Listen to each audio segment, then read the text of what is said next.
Vincent Malloy is 7 years old. He's always polite and does what he's told. For a boy his age, he's considerate and nice. But he wants to be just like Vincent Price.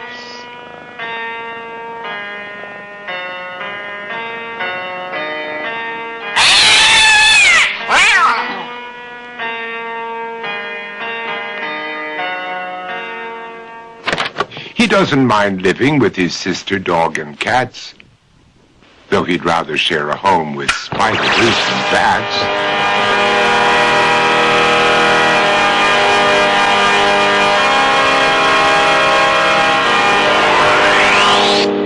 There he could reflect on the horrors he's invented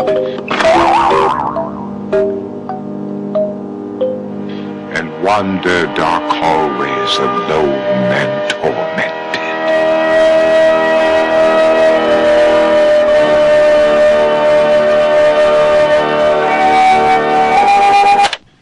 Vincent is nice when his aunt comes to see him, but imagines dipping her in wax for his wax museum.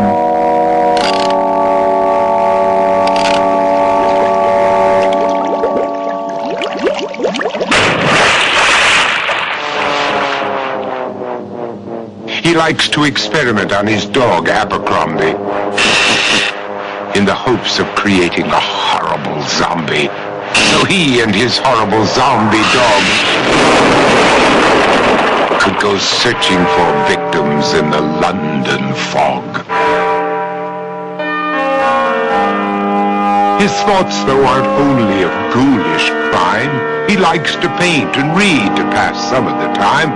While other kids read books like Go, Jane, Go, Vincent's favorite author is Edgar Allan Poe.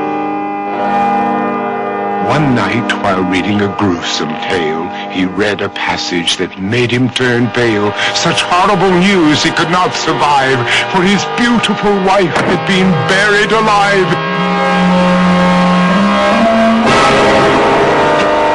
He dug out her grave to make sure she was dead, unaware that her grave was his mother's flower bed.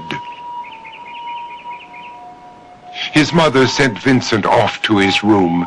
He knew he'd been banished to the Tower of Doom, where he was sentenced to spend the rest of his life alone with the portrait of his beautiful wife. While alone and insane, encased in his tomb, Vincent's mother burst suddenly into the room. She said, "If you want to, you can go out and play. It's sunny outside and a beautiful day."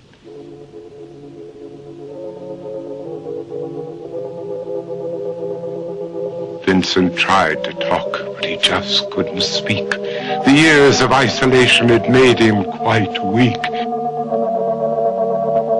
So he took out some paper and scrawled with a pen, "I am possessed by this house and can never leave it again." His mother said, "You're not possessed and you're not almost dead. These games that you play are all in your head. You're not Vincent Price, you're Vincent Malloy. You're not tormented or insane, you're just a young boy. You're 7 years old and you are my son. I want you to get outside and have some real fun." Her anger now spent, she walked out through the hall. And while Vincent backed slowly against the wall, the room started to sway, to shiver and creak. His horrid insanity had reached its peak. He saw Abercrombie, his zombie slave, and heard his wife call from beyond the grave. She spoke from her coffin and made ghoulish demands, while through cracking walls reached skeleton hands. Every horror in his life that had crept through his dreams swept his mad laughter to terrified screams. To escape the madness, he reached for the door, but fell limp and lifeless down on the floor.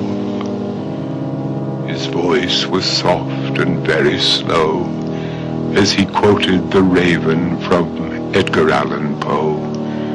And my soul from out that shadow that lies floating on the floor shall be lifted nevermore.